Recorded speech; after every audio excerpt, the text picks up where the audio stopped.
Hi, this is Skip Lackey, and you're here at my blog, 101 Days to Healing, especially from loss and specifically from I'm going through a divorce, and I thought I would just chronicle the first 101 days of me really recognizing that this is happening. And I actually truly am getting a divorce, which is kind of stunning in my awareness, and it's been devastating. So I thought I would chronicle what it's like and what I'm feeling and what I'm going through. Maybe it'll help somebody else as I go through this healing process.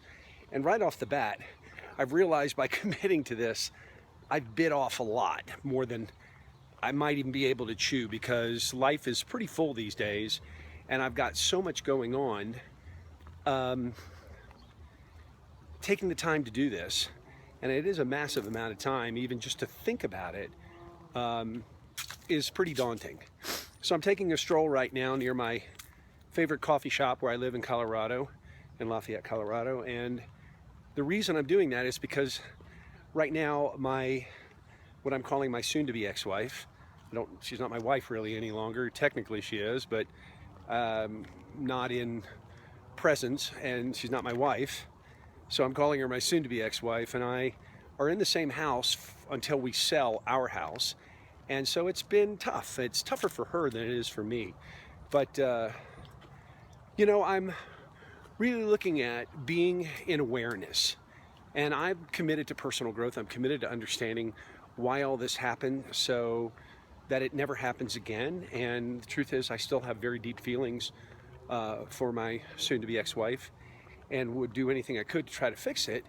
And yet, I feel nothing back from her. There is just no energy other than a shutdown. It's like she's protecting herself so that she doesn't feel. And that's my perspective. That's not her perspective by any means.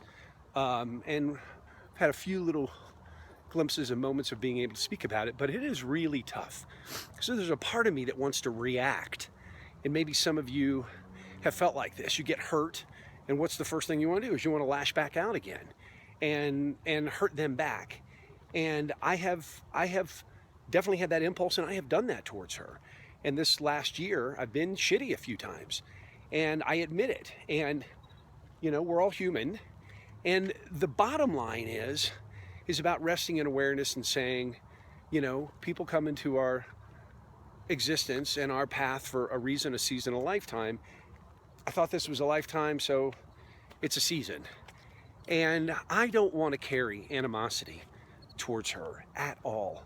And maybe some of you all have been feeling that, where you're feeling animosity towards your ex or an old boyfriend or a girlfriend or a loved one that is no longer in your life.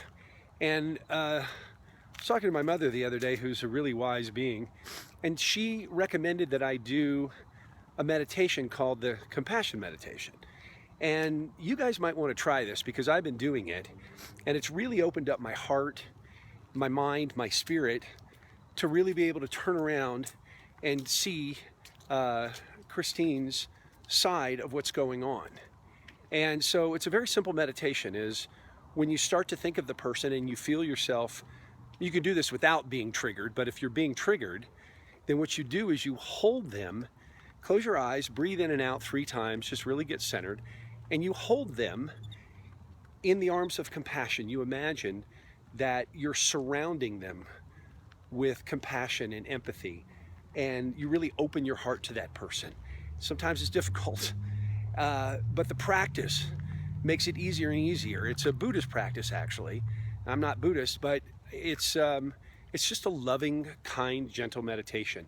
And then what you do is, as you're thinking of them and being present and feeling them, you just surround them with that love and that empathy, and understand where they're coming from and what they're going through and why they might be responding like they are.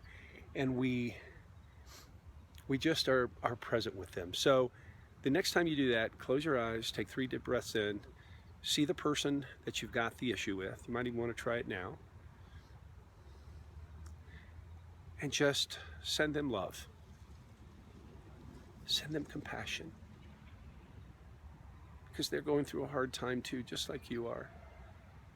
the truth is it's not personal. We're out there bumping into our own fixation, and we just want to recognize that we felt strongly about them, we love them, we cherish them, we honor them, and for whatever reason that's not the path any longer, but we wish them well.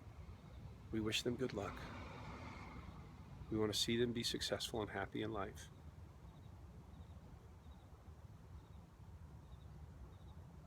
And then you breathe out anything that you're holding on to and just start. Breathe in love and compassion. Let out anything that you're holding on to.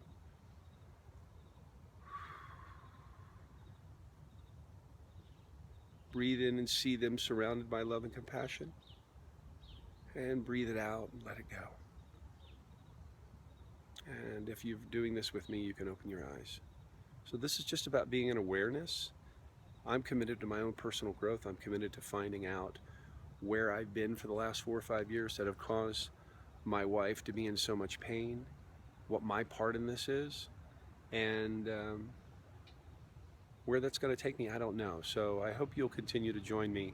And if you know somebody else who's going through this same situation, who's really feeling down or stuck or doesn't feel like they have the support, send them to my website, skiplackey.com, and go to my blog. These will all be chronicled in order, and I'm at least to 101, maybe more.